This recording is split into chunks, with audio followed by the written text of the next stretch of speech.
I once knew a man who had sort of a plan, but he never really got it off the ground. Plans are like that. Sometimes everything works out just fine, and the world beats a path to your door. But sometimes, instead of the world, a talking rabbit shows up at your door. Now, when a talking rabbit shows up at your door, the best thing to do is not answer it. But of course, sometimes the talking rabbit insists on coming in.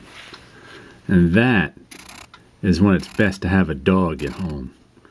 Because if there's one thing that even talking rabbits don't like, it's barking dogs.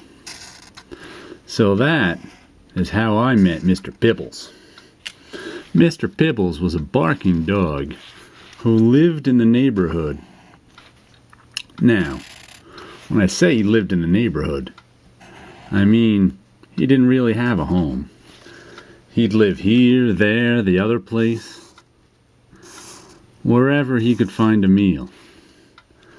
So I found it to be in my best interest to give Mr. Pibbles a meal. Because when that talking rabbit came around, he could talk and talk and talk in such a way that it'd drive you crazy. Being no stranger to crazy, I knew that was a place I didn't want to be. So I gave Mr. Pibbles some kibble. And when I gave Mr. Pibbles some kibble, he became my friend. Because dogs like to be friends with people with kibble. Soon Mr. Pibbles and I were hanging out every day. He'd stop by in the evenings after work and say, "How you doing there, Sport?" He'd like to call me Sport. Because dogs are like that. They like to give people nicknames. See, most people don't know that because they can't talk to dogs. But I can talk to dogs. So, even the ones who can't talk, everybody, of course, can talk to a talking rabbit.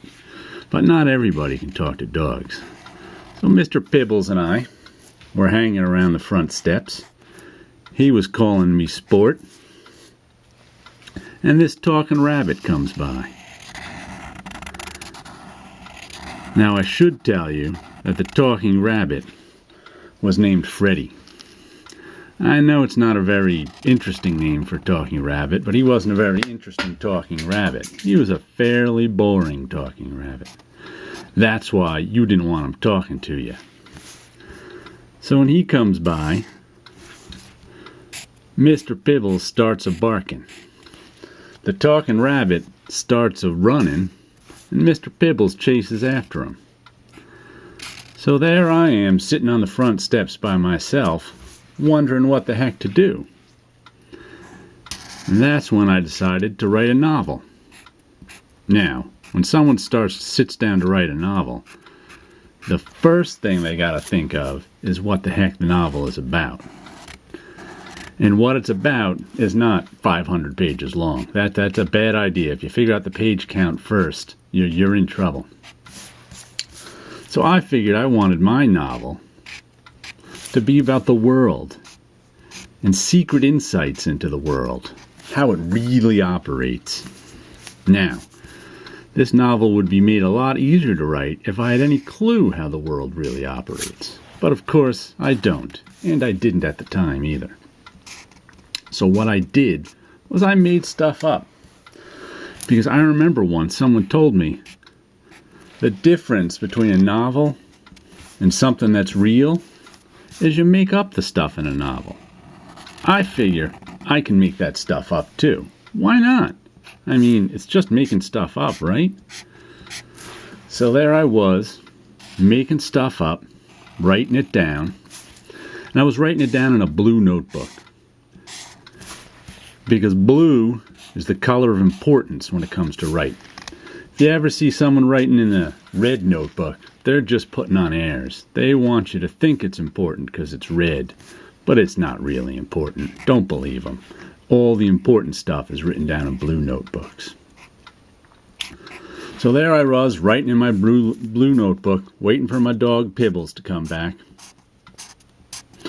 when someone else calls me Sport. It was a squirrel. Now, squirrels don't usually talk, nor do they like to give people nicknames. So when the squirrel called me Sport, I was quite taken aback. But I didn't really have to be, because it turns out he was a writer too, and he saw my blue notebook. So upon seeing my blue notebook, the squirrel took it upon himself to come down from his tree and give me a few tips. And the first tip he gave me was, when you're making stuff up, make exciting stuff up. I said, exciting? What do you mean? He was like, gunfights and explosions. That's what people like in their novels. I said, what about love and romance? He said, that's fairly exciting too, but you gotta go for more gunfights and explosions. So, that's when I decided to write a novel about a really big explosion. Now, what is a really big explosion as opposed to a really small explosion? Size, I guess. It's all relative. Anyway, I decided I wanted to blow up something in my novel that was really, really big. So I picked the moon. I mean, what better to blow up in a novel than the moon? The only problem was, how do you get somebody to the moon to blow it up? I didn't want to write a science fiction novel, and we didn't have a whole lot of spaceships lying around to get people to the moon these days. So I decided I was going to make a novel about a giant catapult that slingshotted people to the moon so they could blow up the moon. Now, I know you might say, we don't have giant slingshots to shoot people to the moon, and that's right. But that still doesn't make it science fiction. It's science fact, because we could build a slingshot as big as we want to. I'm pretty sure. I never really tried to build a slingshot.